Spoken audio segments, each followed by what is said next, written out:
Welcome to Profit and Prosper, a podcast for entrepreneurs who are ready to make some money while doing what they love. On this podcast, we're going to pull back the curtain and talk about all things business and money. But I promise you, this is not your typical boring numbers talk. I'm your host, Sarah Young, a CPA and CFO with over a decade of experience in finance, business, and leadership. I'm going to share everything I've learned from helping my clients grow more profitable businesses and keep more of what they earn while growing my own successful business along the way. You'll feel empowered and confident that you too can grow your wealth, live a rich life, and have an impact. Stick with me and you might even start to think that finance is fun. Let's dive in.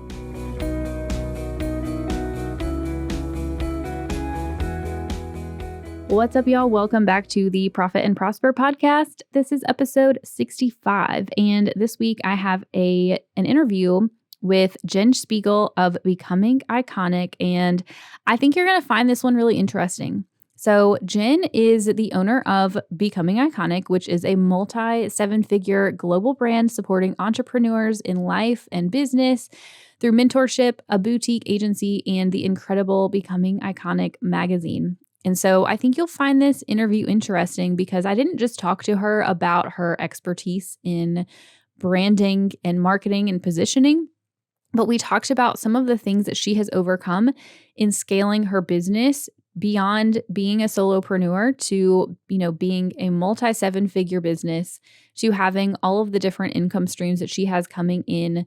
We talked about, what it really took for her to get past high six figures, which she said she set out for several years, what happened to her and the things that she went through and the mindset shifts that it took in order to get past that to the next level.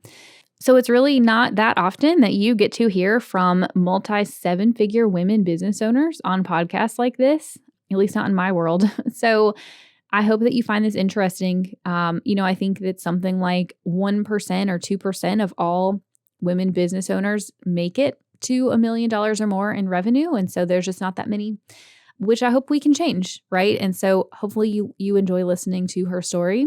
And we also talked about her expertise in branding and positioning in order to bring in, a higher caliber of client. We also talked about how we can enjoy our lives now and bring in more pleasure and fulfillment into our daily lives instead of continuing to defer happiness down the road, which I think is so important. And it's something that I personally have been working on a lot. And so you'll hear me talk about some of my story too. So let's go ahead and dive into this episode. I hope you enjoy. Welcome back, everybody. I'm really excited to have Jen here. Jen, thanks for coming. I'm so grateful to be here. This is going to be a great conversation. Yes. Well, let's go ahead and jump right in. Tell us about who you are and your story about your business and how you started it, when you started it, where you are today, and just all that fun stuff.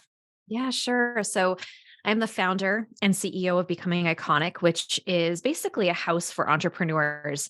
So look at it that way, where we can host you in all sorts of different rooms, whether it be mentorship. We have an agency that supports entrepreneurs, whether they're baby entrepreneurs just starting out, or we have clients that are nine figures. So we really love doing branding and design and the back end support to build a world-class business. I also have a magazine called Becoming Iconic Magazine, which was birthed last year after losing my social media and realizing I get to start over again. And if I were to do this over again, how do I want to show up? It was quite a tragic end to 10 years of building something pretty substantial, but at the same time was one of those blessings in disguise because it allowed me to really look at how I wanted to show up moving forward. So one of the things I've always wanted to do since I was a little girl, I even went to school for public relations and fashion because I wanted to host a magazine, and it never came to fruition, but now it's available and there's a digital copy that's free for people as well as a subscription. And the podcast. So the podcast was birthed really alongside of Becoming Iconic back in 2020, early 2020. And that was a moment in time where I had built a really massive personal brand, and it was highly, highly successful for over a decade. And I loved what I did. It was predominantly in the wellness space, beauty space, and then also with coaching other women how to grow businesses. And so that success was something that I was really I would say complacent in, to be totally honest and transparent. After 10 years of making multiple six figures, my income was between 20 to 30,000 a month. I just had that residual income month after month after month.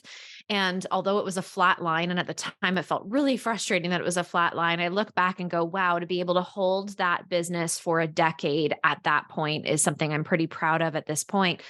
But I knew I was being asked to do more. And I felt like moving forward, especially in 2019, it was becoming more of a company than a personal brand. And I was sort of being nudged. And it was actually the end of 2019 when I hemorrhaged and I was hospitalized that it was a really interesting story. I'm probably going too far, too deep, too fast, but that's how I roll. But through that hemorrhage, I had a doctor walk in the room, and I honestly believe she was an earth angel. And she said to me, I don't think this has anything to do with you physically. I think you have something in you that's trying to be expressed. I don't know if you've been holding something back and your body's trying to get rid of something, but this has nothing to do with you physically. This is an emotional based hemorrhage. And out she walked, and I never saw her again. So I feel like that was just a tap and a God wink for me to really look at what I was resisting and to take some bold action. And Becoming Iconic was born months after. I love that. I will say I've never heard of a doctor do that or say anything Mhm. like that, but I'm in the US. So, I know you're in Canada, so I don't know if your doctors are different, but yeah, I've never heard of a traditional doctor saying that. And so I think it's so interesting and probably very, very accurate, right? Yeah. So, as you've been in business for over a decade, right? And you have a seven-figure business, you have multiple income streams going on that you've developed over time. And so before we talk about your expertise, I'm really interested in, were there any specific things that sort of catalyzed you to get past, like you said, you were sort of complacent at that multi six figure, I'm comfortable taking home 20, 30K. And so what was it that catalyzed you to get past that point? Aside from, I think it sounds like your hospital trip and all that stuff. Was there anything else? So I think the biggest shift for me was moving into a seven-figure business. There was a couple of things. The first thing was I had to get out of my way of money, and money for me was rooted in a lot of projections. So my mom, even when I started entrepreneurship, said to me, if you get too wealthy, you're going to change. I was brought up where money was the root of all evil. So those things, although I can't say I believed them, they were rooted in me. Subconsciously, they were rooted in me. And it showed up as me thinking I was greedy for wanting more. Here I am coaching other entrepreneurs how to grow profitable businesses.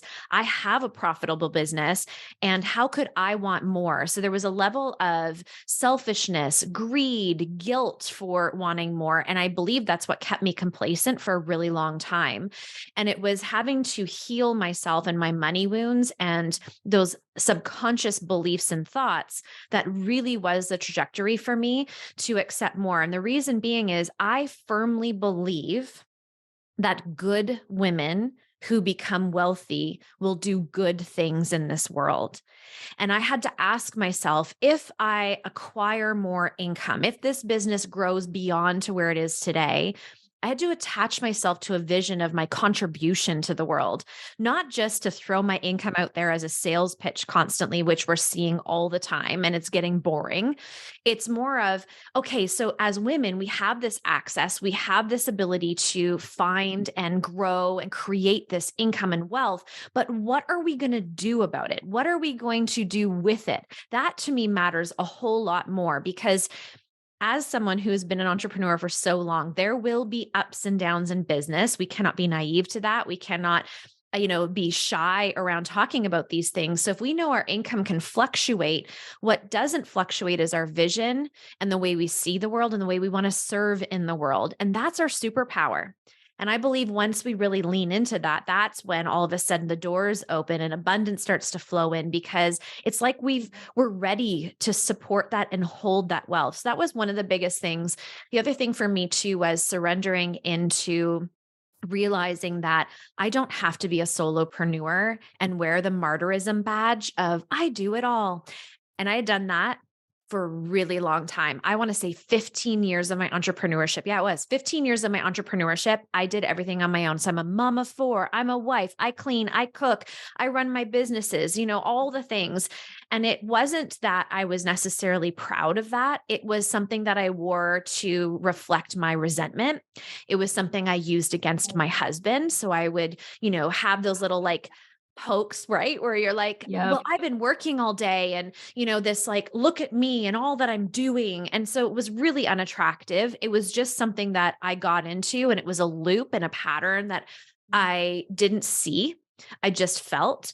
And so I had to also pull myself out of that and go, why do I feel like I have to do it all? Where's this coming from? And again, that was attached to a lot of projections and blueprints and narratives that were passed on to me. Like, don't be lazy, do it all, don't spend money where you don't need to spend money. If you can do it yourself, like all these things. And it was when I started hiring team and I had breath back in my lungs and I had focus back in my mind and spirit that my business made a massive shift. And I say that gently though, because another thing I see in entrepreneurship are people hiring too quickly. So there's this glamorization of building a team. And I have clients who have done this where I'm coaching them through having to go back a little bit, take a couple steps back in order to financially stabilize themselves to be able to hire people and not be so stretched that desperation hits and all this weird emotion and energy. But I was at a place where I could hire. I was at a place where it was long overdue. And that really was part of the shift and change. So many good things. And I think what you said about wanting to do it all yourself, like for me, when I was raised, my mom's mom, so my maternal grandmother, was the type who was like the selfless, cook dinner and then never sit down to eat because she was getting Right. us all things. And like everybody sort of glamorized that as like, oh, look what a good, amazing, selfless person she is. And like she was, and I don't want to minimize that, but you also get that messaging of like, this is what I should aspire to be. Yeah. And I think that my gifts are much better used in other ways and getting support where I need it so that I can use what I do to better serve people. So everything you're saying, you are so speaking my language right now. And I love this. Are you ready to create a profitable business and use that cash flow as a fire starter for building your wealth? Since you're listening to my podcast, I'm guessing that you probably do, but maybe you aren't sure exactly how this would work for your business or if it's even possible for you. But listen, I am here to tell you that it is possible because I have worked with so many women business owners who have done exactly that. You can pay yourself a six-figure CEO salary and get yourself out of the feast or famine cycle where you're worrying about cash flow all the time. You can create a profitable business model that allows you to outsource and delegate so you can take time off from your business while still growing to the next level. And you can use that cash flow to start building a seven-figure portfolio of retirement, real estate, or whatever else you're interested in. If you're an established online or service-based business owner who'd like some hands-on CFO support to increase your profit margins, build your business to the next level, and grow your net worth using that extra cash flow, then the Millionaire CEO Incubator is exactly for you. The Millionaire CEO Incubator is my signature 6-month group coaching and done with you hybrid program to help you map out and implement a plan to turn six-figure cash flow into seven-figure wealth. We take on a handful of new clients each month by application. So if you're ready to change your money story, go to profitandprosper.co/apply or the link in the show notes and fill out the quick application. It should take no more than 2 minutes and we'll be in touch. Now let's get back to the episode. So you were talking about having that vision for like, what do you want to accomplish with your business and what impact can you have? And I 100% agree. I want more wealthy women, business owners, wealthy women in general in the world, and thinking about like that vision of like, what can you accomplish? And so this is something I talk to clients about too, right? Of like, you can hire a team, you can support other women. My team has a lot of moms who we allow, we work part-time, or they work part-time, they have flexible schedules. Like it allows them to both have a contribution, make a good salary, and then also be a mom, right? Yeah. Or you could I have clients who start foundations, who start nonprofits. I have, clients who leave their kids an inheritance. And so what is coming up for me that I think will segue really nicely into this topic of up-leveling your branding and centering, pleasure and joy in your life is when you have this vision, for wanting to do more and have that impact. I feel like a lot of us will be scared of that and feel like I'm not worthy of doing that. And so how can you hold space to really be comfortable with having that vision first and foremost? Well, there's something very life-changing that I want to share through this. And it was actually through one of my mentors, Robin Sharma, who's an exceptional leadership mentor for everybody. Plug into him. He's incredible. And he taught me early on, this is years, this is probably going back 15 years ago.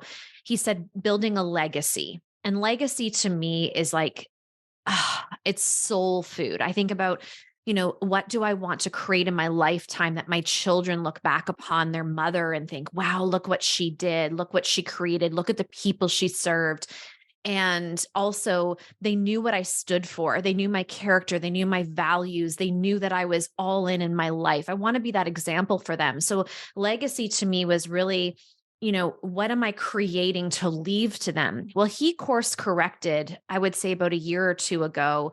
And this course correction he taught changed everything for me because he said, I think I've got legacy wrong. So, first of all, I love that he admitted as a leadership mogul that maybe there's something that's outdated, that he has a different perspective. I love and appreciate people who can own those things.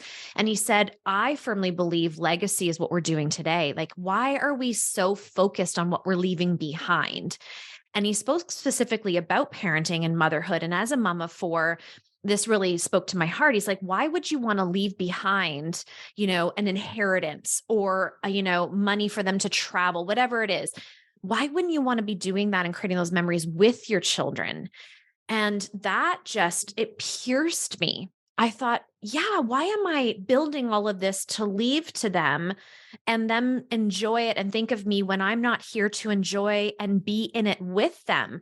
So I completely changed how I look at my days. Every single day, I can say this with all honesty. I don't always do it perfectly or well, but I have the intention is to make it a memory making moment. I mean, this is the only day we're going to have of this day. There's no repeats. There's no dress rehearsals.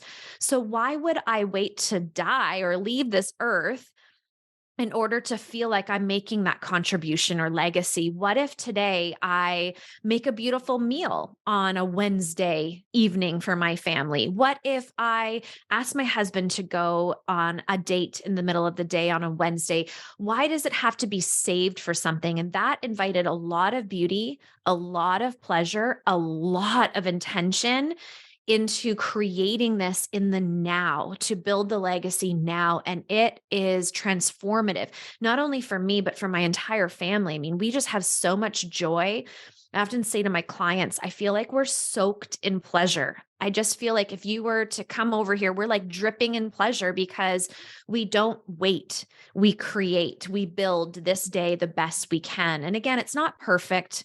There's days where I'm off, I'm in a funk, or someone in the home is in a funk, or, we have something happen in the business. So it's not about perfection. It's that progression. It's that pursuit of living your best life today. And the legacy being more about the memories that your children or those you love captured with you, more so than them thinking, oh, I wish I had done this with mom, or I wish I'd seen mom do this, even with your grandma, right? Like that reflection of, I wish grandma had enjoyed more, sat down, laughed, and allowed us to stand up. It's changing that feeling of the way women show up and allowing us to be really creative, curious, and playful.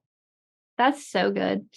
It's so good. And I feel like that's such a good way to summarize that idea, right? Of like, we need to be able to enjoy the now because that's all we have, right? Is this moment. And it's hard to enjoy that if you are overworked, if you're burned out from your business, if you've just created another hamster wheel job for yourself out of your business. And so, Yeah. I feel like I absolutely feel like that would help you shift. I actually have a story that I didn't even want to tell, but as you're talking about having joy and pleasure in your life, I realized a few weeks ago that I was doing this in putting off my own enjoyment. So one of my most favorite things to do is just to sit outside and work, to, get in the sun. I'm like a cat in the sun. I just love to be outside. We have all these nice trees. We have a huge backyard. We have a nice backyard space, but our deck is like rotting, falling apart. It's original to our house. It's like 30 years old. And I kept telling myself, I want to totally redo this. I want to build a porch. I want a fire pit. I mean, this is going to be like a $40,000-$50,000 renovation that I want to do. And financially, we have some other things going on right now that I'm like, we can't prioritize this in the next probably 6 months, Mm-hmm. but we'll get there. And what I realized is that I kept putting off creating a nice space to enjoy today because I kept thinking, when I make more money in my business, when I'm finally financially ready to like prioritize this as opposed to other things we have going on, then I will be worthy of enjoying this nice outdoor space. And it clicked a few weeks ago. I was like, Sarah, why are you doing this? And like, how often do we do this in our lives of like, when our business hits this point, when we make this much money, then we're finally going to be able to enjoy the fruits of our labor, except it never comes, right? Right. So interesting you just brought that up because that's in May magazine. The Becoming Iconic magazine was exactly that, creating a backyard oasis, and how I created multiple oasis. And one of them is this back porch that I had wanted for 10 years. And we went through renovation last year and I was like, I'm just going to do it. And we did it. And we think these things are going to be big and huge and scary. And then you do it and you think, what took me so long? But we have furniture on it that is, I mean, it's vintage. Okay. It is vintage furniture, but I decorated it with beautiful throw pillows and blankets, and I put candles out there, and I got myself little tables. So financially, it wasn't this big thing that I was creating it to be. And it's this beautiful space. So I really resonate with that. And that's the perfect point. I mean, it's so potent for people to understand this. It's like the waiting to receive in order to, create that enjoyment of our lives. There's always going to be the next thing. There's always going to be, when I have this, then I will. That's just a part of our human nature. But what can you do in the immediate to create beauty? And for me, I teach this all the time. It's as simple as lighting a candle. Get yourself a coffee mug that is beautiful and makes you feel elegant and, just invites beauty. And so when you sip your coffee, you actually taste it, versus this mug that's chipped and you throw your coffee in the microwave 10 times before it's finally finished. And moms, you know what I'm talking about, right? We all laugh about this, that we never sit down and finish our coffee. But what if you did? And what if you gave yourself these anchors and cues and clues within your day, these little things like a candle, like a coffee mug, that would support you to anchor into, I'm enjoying this moment.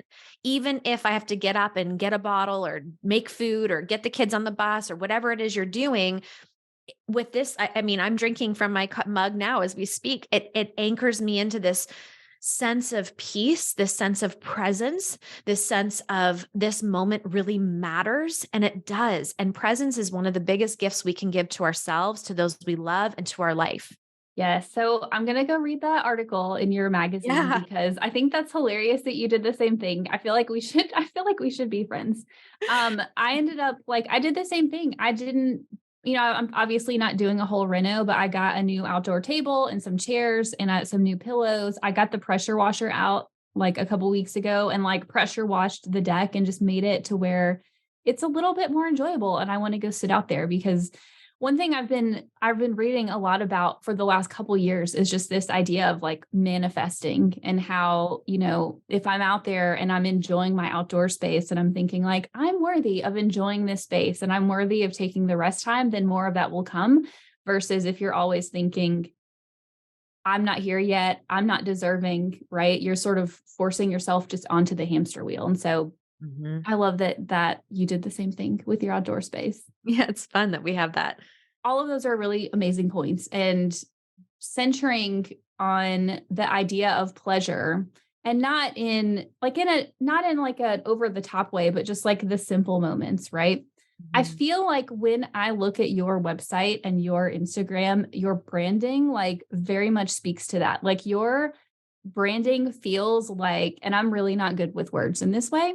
I'm an accountant, I'm a math person, I'm not a words person, but your branding just feels luxurious, but not in that sort of cliche boss babe, Chanel and champagne bottles popping. And so I'm really curious. And I said this before we started recording, but I feel later this year, I'm feeling a rebrand coming up because I have sort of put myself into having, my agency business and then my own sort of personal brand coaching business. And so I'm thinking about this too, right? Of like, how did you develop that? How did you land on that? And talk to me about, what it ultimately attracted to you in terms of clientele. Branding is my love language. So it's so interesting. Numbers are not, we're the perfect pair. I think we are fast friends. So we would definitely complement one another. Marketing and branding is something that I've been doing forever. I mean, I went to post-secondary for it. I have a degree in it. I love everything branding and marketing because I believe it's a personal expression. I believe it forces us, if it's good branding. I mean, not everything is good branding, right? Sometimes we don't allow ourselves to really look at the essence of who we are and how we want to express that out into the world. So we hire people, can you make a brand for us? And then it never feels connected or quite aligned. And that shows up in your business, that shows up in your social media, it shows up through everything you do because it was never this like click. I often say to people when they're working with the agency, I want you to feel like that, when you click in the seatbelt and it goes like you're buckled in. That's the feeling I would love for people to have in their branding. And the thing also to realize is it's not written in stone. Branding evolves and changes along with yourself. I'm in a current refresh in my brand right now. And it's not because there was anything wrong with what I was doing. It's just there's this newness in me, this boldness in me that I feel like is really coming through and I'm ready to declare and own. So I needed a bolder representation within the brand. But the current brand and luxury, for me, there's something about sophistication, professionalism, elegance that is really the nature of a woman growing in a CEO posture. I mean, we own all of those different attributes. We can be elegant and we can be professional. We can be sophisticated and we can be, in pleasure. Those contradictions or polarities, let's call them, is one of the beautiful parts of what we do. I think a lot of branding we're seeing is like this bro branding where you see these jets and bags and red bottom shoes. And I love all those things. There's nothing wrong with those things, but it's not the only way to have a really beautiful brand. It's not the only way to call in aligned clients. As a matter of fact, your branding has to align with the clients you're calling in. So if you have something like with red bottom shoes, but you're talking to a brand new entrepreneur, yes, sure, you're casting a vision. Yes, sure, they're like, oh, wow, I aspire to have some of those things in my own life. But do they feel connected? Do you feel approachable? Are you the person that they're going to look to go, that's somebody I can invest in? That's somebody I could probably, stretch financially to afford and be in her presence? Or do you feel like you're up on this pedestal? There's a lot of pedestaling right now too. I could really geek out on this conversation. So my personal branding is always about expression. I'm actually going for a photo shoot this week. And so much intention goes behind everything I do. And it's because I have to think about the outcome. What is the desired outcome in my post today? What is the desired outcome of this photo shoot today or this week? What is the desired outcome of what I want to portray on the website? And my hope and desire through becoming iconic is that someone will land and they will be stretched, but they will see a woman, an example of a woman who is mothering and mothering for, who is committed in her marriage to having an exceptional, intimate partnership and marriage, and who also is not afraid to see what she's got, is not afraid to take risk and action, have some audacity. And so I firmly believe that shows up in my branding because I'm so deeply connected to it, because I don't want a facade. I don't want a persona. I don't want a mask. Sure, there's filters. I mean, I don't mind a good filter. Sure, there's those things, but I hope that is not the focal point. I hope the focal point is always in the words that I use, the storytelling that I share, and the experience that I hold. So branding can be really, really fun if you allow it. And rather than compare, rather than copy what somebody else has, what if you just said, what are the things that make me happy? What are the things that make me show up in my business?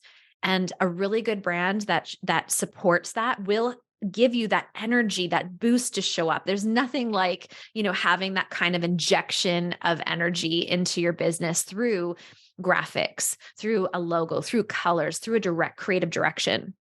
Yeah. Okay. So many questions.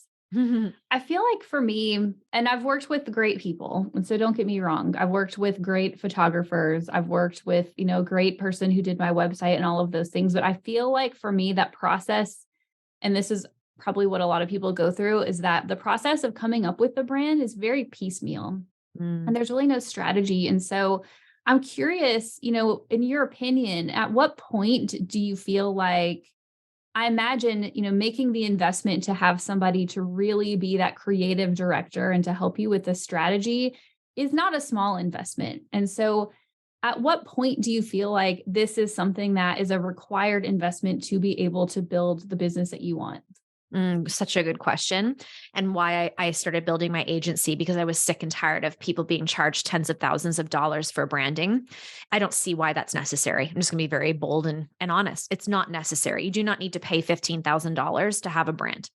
Okay, And the good. agency, yeah, the agency, we do not charge those prices on purpose. We want to give a world-class experience without someone feeling like, oh my goodness, I just invested, a year's worth of investments just to have this brand, strategy done. That doesn't need to happen. Okay. So just be careful when you're out there, and shop accordingly. So when is it appropriate? It's appropriate at the very beginning, because I think what people misunderstand is branding versus marketing. They do overlap so much that it can be a little bit convoluted and blurry. But branding, and the importance of it is because it makes you really think about what you're doing, what your brand promises, what you stand for, and your brand strategy will likely never change. It's the marketing, the graphics, the look and feel that will probably constantly evolve. But a brand, like knowing your brand, is, what do I stand for? What is the value behind my company or my personal brand? What is it that people can count on? Who is this for? Who do I want to serve? Who do I want to I speak to? What are those key phrases? What are those key teachables, or the impact, the differentiators of me versus someone else? It's really going deep into what exactly you're doing here. And I think a lot of what we're seeing is fluff. And it's fluff because people haven't gone that deep. They don't have a brand. What they're doing is sort of these knee jerk things. They're throwing like spaghetti noodles at the wall, hoping they stick. It's just so much reactive business. And unfortunately, that doesn't have longevity. So that ends up creating burnout. That ends up creating a lot of white knuckling of businesses, because we don't have this solidified, like the roots, like I guess is the best way to put it. You don't have the roots of your business developed yet. So it's going to tip. I mean, think of a tree. If it doesn't have roots to be able to support its growth, it's going to tip. It's not going to be able to be foundational. So I think branding is an important thing to do, important exercise to do at the very forefront. And it's never too late. I have lots of people come to me who have had success, and they're like, I don't know what that is. I don't know what my brand promise is. And it's such a there's never a wrong time to do it, but it's a disservice to you, a disservice to your business to not do it. So I would say it's one of those investments I would make as soon as possible, but it does not need to break the bank. And I would say branding is not, going to someone to have a logo designed and to pick out colors for your website, right? Like it's really, again, taking somebody like me who has a really hard time sometimes articulating exactly what it is that I want to do and be in the world. Mm. But I agree. I don't think that has necessarily changed. I've been in business for 4.5 years at this point. Like, I don't think it's maybe like when I first started, I had no clue what I was doing because it was just sort of like happenstance that I started my own business, and I won't go into that story, but like I feel like my ultimate vision has not changed. I probably refined it over time. I feel like at this point, my business, I'm shifting into this place where my business is going to have a different brand than me personally. Because Mm. long term, I've talked about this on my podcast, like I would like to be able to step back from some of the agency work. Not that I don't like to work with clients. It's just I'm finding, like, I don't know if you're into human design, but as a manifester, I'm like, okay, I've done this, I've built this. Now I want to go build the next thing. And I think that next thing is the personal brand. So I think it's Mm. really interesting. And I think that I imagine it helps with bringing in more, not that everything has to be high ticket, because I think even that can be really overused. But I feel like, talk to me about how does this help help your clients bring in their clients who are like ready to pay, how they're primed, they know they're ready to work with you, they're ready to pay whatever it is, like they see the value in what you provide. Like how can your brand help people do that? So, three things. Number one is it helps you to do that. So, when you have gone through this experience and you've sat with experts like myself and my creative directors and the designers, when you've sat with professionals, experts who know how to pull this out of you, because it is true. A lot of times we're like, I don't know. I'm not sure. There's a lot of like wavering. So the whole experience in itself is going to solidify who you are, what you stand for, those core values. And I really would say maybe sure there's some additional things that will pop in over time, but those core values will likely always stay the same, like integrity.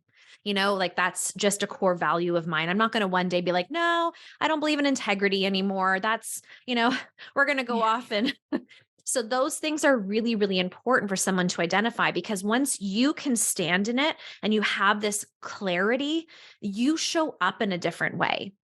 So that's the first thing. When you can show up in your brand with the clarity, it will be clear to other people. The second thing is the expression, the artistry, the beauty that gets to go into creating this. So many people will say to me, I don't like social media. I have such a thing with this. I'm like, what do you mean you don't like social media? I don't like social media. It's unhealthy. It's mental health, all the things. And I have personal experience with mental health in my family. And so it's not to disregard mental health and what it could do for your mental health, but I think social media gets a bad reputation. I think it's how we are being in social media that is perpetuating these feelings, these emotions, these spirals. I love social media. I think it is one of the greatest blessings we've ever had. I wake up and I can meet someone anywhere in the world who is like-minded, who has similar interests. I can meet people all over the world who give me fresh perspective, who teach me about culture and beliefs. I mean, I feel so connected to humans in a world where we want to say social media is disconnecting us. Again, it's who we're being on that platform versus, what the platform is doing to us. But imagine that you got to like it again. Imagine if you were so clear on the direction and what you want to teach and how you want to show up, that it was no longer like, I don't like social media. It was more of, oh, I get to do a post today. And you were, excited about what it looked like because you had people who supported you and giving you some graphic input or creating graphics for you. And now all of a sudden, people look at it as legit. I mean, I have to be honest with you. If you're building a personal brand or a company and you have these pictures, I mean, this is your storefront. This is like showing up at your restaurant. Would you have a restaurant open up the doors and be like, hey, come and eat here, but you don't have cutlery on the table because you're waiting to see if people show up first? There's breadcrumbs all over the floor. There's cobwebs, in the ceiling. Nobody's going to come eat at your restaurant. So if you're actually really wanting to build a business, there are some investments, there are some commitments that need to be made. It doesn't need to be a professional photographer, not necessarily, but take some really nice pictures of yourself. Showcase that you are serious, that you are a CEO. I mean, this is important. And then people will, again, when they fall onto your platform or your website or wherever people are being directed, it's like, oh, she means it. And you build trust right away. I know when someone lands on my social media platform, they know I'm in the deep end. There's no like, oh, is she in? Is she out? Has she had success? Has she not? I'm not entirely sure. You can know for sure when you land on anything of mine, whether it be the social media, my website, the podcast, whatever, that I am in the deep end and that I am committed to this growth and that I am showing up for the business regardless of outcomes. These things are really important. And then the third thing, is also casting vision, showing what's possible. So then as people land and go, oh, wow, she's serious. Like this looks really enticing. There's something here. I feel the energy. I feel her commitment. Then all of a sudden that trust is built and they go, I want some of that. And you will have people invest, but you've got to be willing to invest in yourself first. I'm really sorry to be the bearer of bad news if that's what it is for you, but to sit back and think, once I have more clients, then I will. once I make X amount of money, then I will. You're going to be sitting on the sidelines waiting for the rest of your life because it's not up to your business or for potential clients to validate your idea. It is not up to your business or a community to make sure you feel confident in what you're doing. This is your job. It's your responsibility, and you've got to go first. And when you go first and you step out on that skinny branch, that's when you start to have response. You talked about manifestation. That's the thing. You can't say, I want to have a beautiful business and sit back and like with your fingers crossed and your toes crossed going, oh, I hope it happens. You've got to take bold action towards the thing that you desire in order to manifest that in your life. There's visualizing, and there's also the doing, the actioning that brings manifestation together. Yeah, I have so many things I could say about that, but I won't because I know we're coming up on the end of time. So I think all those are really good tips. And, I think when I started my business, I did take some time to sit down with somebody just to be able to put those things into words. And it wasn't a huge exercise. Like, I don't think that people need to wait until they have the perfect graphics and all of that to put themselves out there, but start taking that stand of like, who am I? And building that into your messaging is what I'm hearing from you, I think is always good. And then, for those of you who want to be able to get past the solopreneur sort of, I would almost say freelancer status and build more of an actual business that doesn't rely on you day in and day out, I think that you have to be even less afraid to make those investments, to step out there, because it's not just going to happen by pinching pennies and trying to be cheap and trying to slap things together. Like it really takes some intention and bold action, like you said. So I love that. Well, and you talk about money, so I'm sure you can maybe share your input on this, but I mean, if we're actually starting a business, so we're serious about this, we're going to follow through, we're going to build something. There is a level of investment that is required. And do I think that has to be a massive amount of money? No. As a matter of fact, I was a stay-at-home mom when I started entrepreneurship. I had zero income and I had a very unsupportive person in my life at that time. So I didn't have access to cash flow to be able to invest. But every single penny I could gather, I put towards doing something to build this business. I just knew there was something there. So I can say that, sure, it's great if you have access to some money that you can invest and have branding done and really hit the ground running.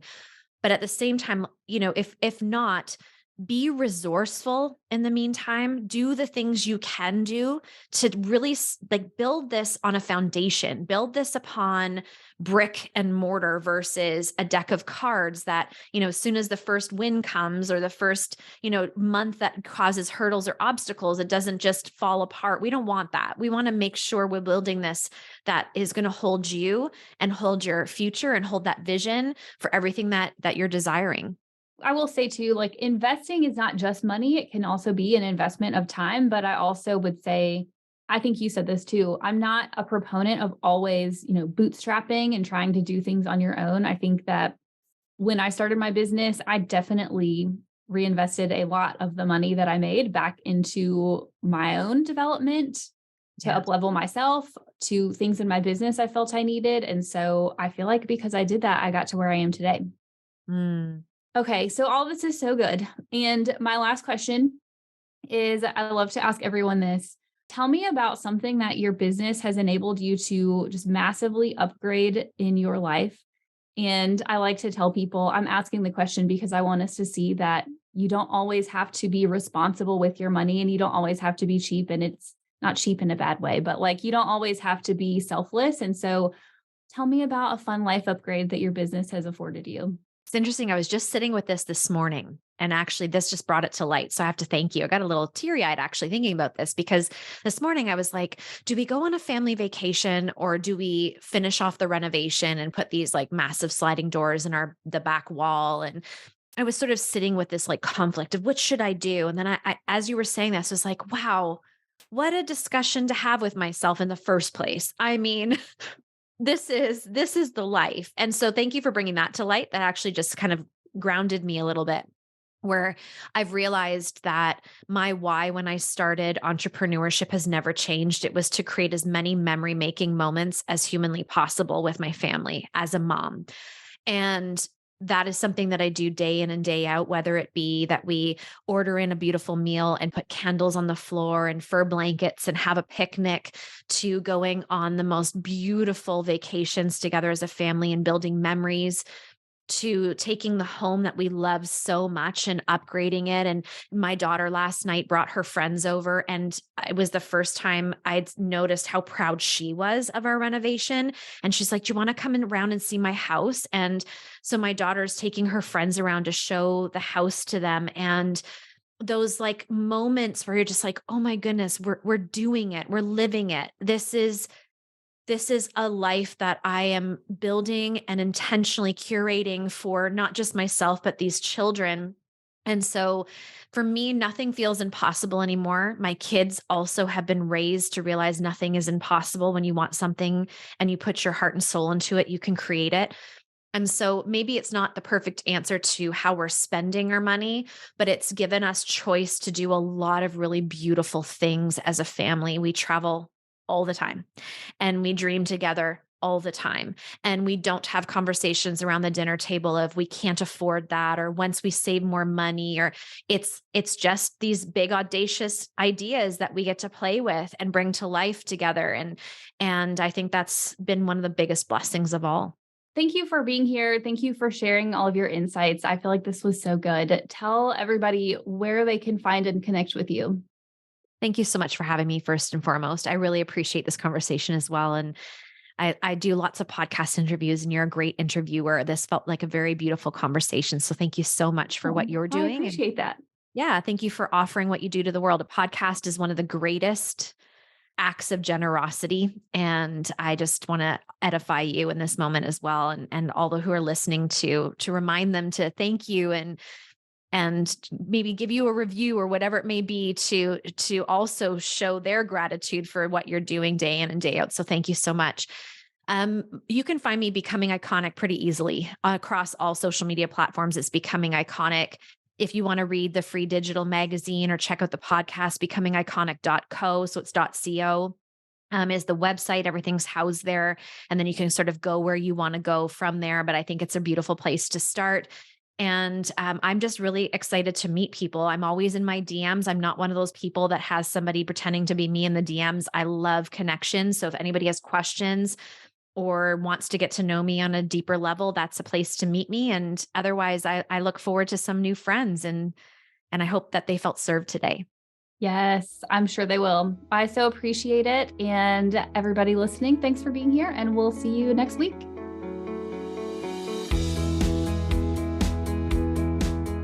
Thanks for listening to this week's episode.